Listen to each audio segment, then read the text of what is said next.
Após a derrota da Lua Superior 6, houve grande comemoração na organização de caçadores, afinal, fazia mais de 100 anos que o Oni Superior não era derrotado. Enquanto Zenitsu e Inosuke já estavam recuperados depois de receberem tratamentos médicos na mansão da borboleta, Tanjiro acordava pela primeira vez após dormir por 2 meses. E vendo que todos estavam bem, se perguntava se ele tinha recebido uma nova espada, já que a sua havia sido lascada durante a intensa batalha. Só que o que acontece, pessoal? A expectativa de Tanjiro estava completamente errada, visto que seu ferreiro é totalmente maluco. E para não ficar sem espada, ele parte até a Vila dos Ferreiros para conversar pessoalmente com Hotaru. E lá será um palco de uma grande batalha envolvendo não apenas um, mas 2 Onins superiores, o 4 e o 5. E do lado dos caçadores, teremos o Pilar da Névoa e o Pilar do Amor numa luta intensa que só Kimetsu nos proporciona.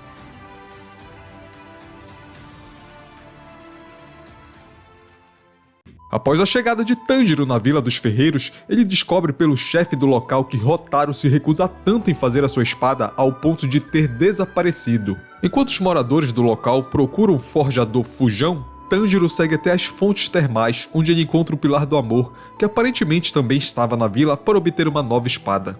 O Pilar da Névoa também está no local, mas o motivo de sua ida até lá é simplesmente para treinar com um boneco de batalha que curiosamente lembra muito o primeiro usuário da respiração do sol.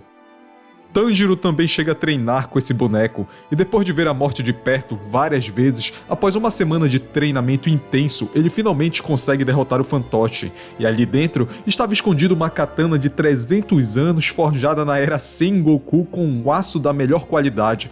Mas pro azar do nosso querido caçador, a espada estava toda enferrujada, e olha só como o Tanjiro não ficou nem um pouco triste com isso.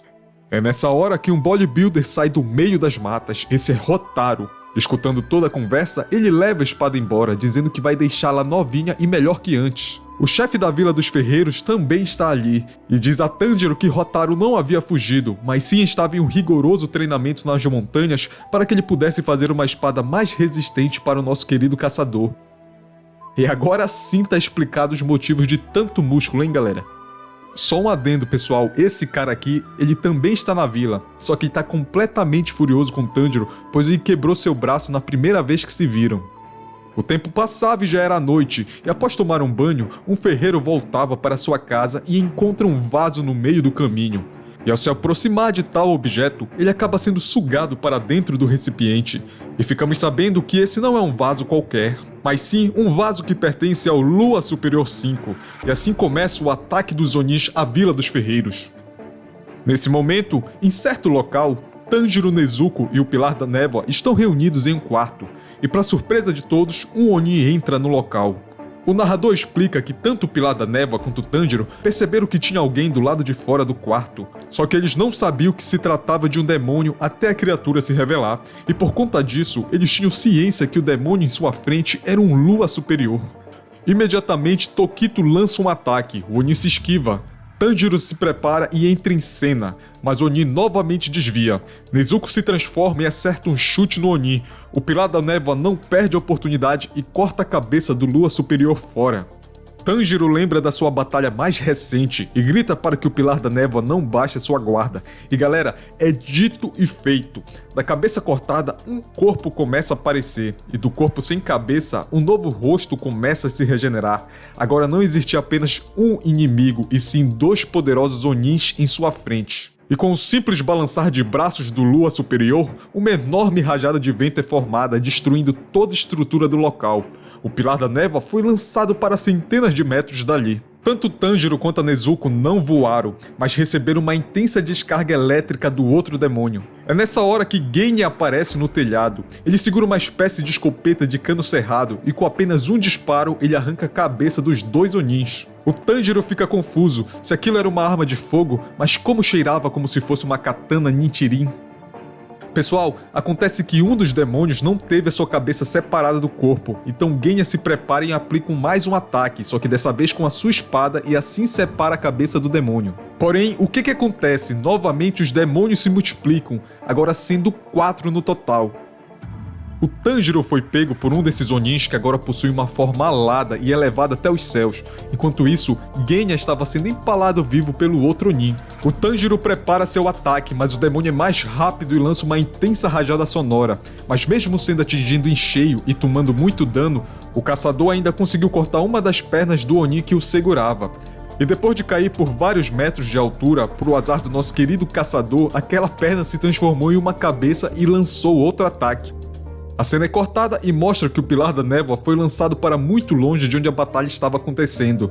Na volta, ele vê um garoto sendo atacado por um monstro, mas ele pensa que salvá-lo não é importante. Ele não deve perder tempo com aquela criança. A prioridade agora seria salvar o chefe da vila e outros ferreiros experientes. Mas de repente, ele se lembra de uma de suas conversas com Tanjiro sobre ajudar outras pessoas, e sem nem perceber seu corpo se mexeu sozinho, ele já estava na frente daquela criança pronto para protegê-la. Então, acontece que esse Oni era muito fraco, era apenas uma das invocações da quinta lua superior. Novamente a cena volta para Tanjiro e vimos que ele conseguiu se defender do ataque. O problema é que agora novamente a cabeça se multiplicou, lançando um novo ataque. Tanjiro é atingido em cheio, só que agora ele tem certeza de uma coisa, que o ataque está mais fraco, e quanto mais o demônio se dividir, mais fraco irá ficar. Um dos demônios principais apareceu atrás do caçador, lançando outro ataque. Tanjiro se esquiva rapidamente, mas mesmo assim ainda é cortado pelas suas garras. E para surpresa do demônio, Tanjiro também o havia cortado. E assim, o caçador não perde a oportunidade e começa a retalhar o Onin. Enquanto isso, Nezuko e o outro caçador enfrentavam os outros 3 corpos do quarto lua superior. E mesmo tendo seus órgãos perfurados pelo Onin da lança, Genya disparava com sua arma. Mas mesmo sem a cabeça, o demônio retira sua lança rasgando diversos órgãos do caçador. Agora que a cabeça do demônio já estava completamente regenerada, Genya permanecia imóvel e fazia uma espécie de oração. Aparentemente aquelas seriam as suas últimas palavras. O demônio balançava rápido a sua lança e atacava a cabeça do caçador agora ajoelhado. Mas a lâmina passava direto e atingiu o piso de madeira do local.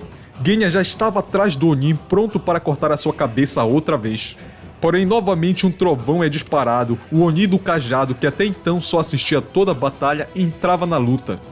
Por reflexo, Genya disparava na sua direção, e o demônio se defendia com um braço.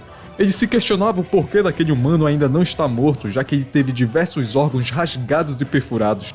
No mesmo instante, Nezuko era atravessada por um chute de um dos demônios. Ele comemorava sua vitória, mas a garota demônio devolveu o ataque com um chute ainda mais poderoso. Ele se questionava de onde veio um chute tão forte, e aliás, por que estava pegando fogo. Nezuko arrancava os braços e a perna do demônio, roubando a sua arma, que agora seria usada contra ele mesmo, fazendo voar centenas de metros do local. Imediatamente Nezuko aponta a arma para o Onin do cajado, porém, o Lua Superior é mais rápido, perfurando a sua garganta e lançando outro ataque relâmpago. A cena é cortada e agora é mostrado do lado de fora do local da luta. Tanjiro estava preocupado com a sua irmã e queria chegar naquele prédio a qualquer custo. E como se fosse um raio, ele dispara na direção do Onin, que fica surpreso com a velocidade daquele garoto. Sucesso, sim! O plano do caçador de chegar até o local onde a sua irmã estava havia sido completado, mas a cena em sua frente não era nada agradável. Nezuko estava sendo torturado e sofria muito. Desesperado, Tanjiro parte na direção do inimigo. De sua mão, o demônio retira outro cajado e mira no rosto do caçador, que se defende com uma das garras do Oni anterior. O monstro revela que ele não consegue eletrocutar suas próprias células, e com um ataque rápido, Tanjiro corta a cabeça do Onin e corre na direção de sua irmã, retirando o cajado de seu pescoço. Porém, nesse momento, Tanjiro percebia que um golpe vinha em direção à sua nuca. Ele era empurrado até o chão e estava sendo perfurado. Mas antes que tal coisa pudesse acontecer, Nezuko segurava o cajado e de seu sangue, chamas carmesins entravam em combustão, envolvendo todo o corpo do demônio que agora estava gritando em agonia. Tanjiro percebe a presença de alguém se aproximando. Era o demônio que havia sido lançado para longe por Nezuko, e com a sua arma, ele lançava outra rajada de vento, esmagando os irmãos camados contra o prédio, desmaiando os dois no processo. Novamente a cena é cortada e agora mostrava Tokito, que chegava até um local onde havia um ferreiro e ele perguntava onde estava sua espada. Afinal, aquela lâmina substituta já estava toda lascada. O ferreiro corria para buscar a sua espada, mas era interrompido pelo Hashira, que responde dizendo que um Lua Superior já estava no local. O demônio se apresentava e diz que antes de matá-lo, gostaria de mostrar a sua nova obra de arte, a agonia dos ferreiros. Todos ficam chocados com a cena. O Pilar se irrita e parte na direção do demônio, que facilmente se esquiva. Mas antes que o Onin tivesse a chance de falar qualquer coisa, ele recebia outro ataque. Um vaso aparecia do local que Tokita anteriormente estava, e daquele recipiente, o demônio aparecia novamente. Ele retirava vários peixes de outro recipiente, que disparavam um ataque feito de espinhos que era facilmente esquivado pelo Hashira. Porém, o mesmo não podia ser dito pelos ferreiros que estavam ali. Mas no último momento, alguém estava ali para salvá-los, e era Tokita, que usava seu próprio corpo como um escudo. Os ferreiros se desculpavam por terem atrapalhado o Hashira, mas não havia tempo para isso. Outra chuva de espinhos estava vindo. O Pilar defendia cada uma das agulhas. O demônio zombava, dizendo que Tokita estava muito engraçado com esses espinhos que perfuravam seu corpo e que aquelas agulhas continham veneno mortal. O Pilar da Névoa não tinha tempo a perder. Ele precisaria acabar com isso ali e agora. E numa rápida investida, ele planejava cortar a cabeça do demônio com um único golpe. Mas de repente, ele se encontrava preso numa espécie de vaso d'água. Essa era a técnica de sangue do Onin e Tokita não conseguia se mover. O Lua Superior ria e zombava, afinal ele tinha retirado a maior arma de um caçador, a sua respiração. E ver o Pilar se afogar até a morte causava êxtase em todo seu corpo. Era prazeroso para o demônio assistir tal situação. Novamente a cena mudava e vimos que o Pilar do Amor já estava preparada e pronta para a batalha. Também descobrimos que ela já não estava mais na vila, mas como seu distrito ficava muito perto do local, ela havia sido mandada como reforço.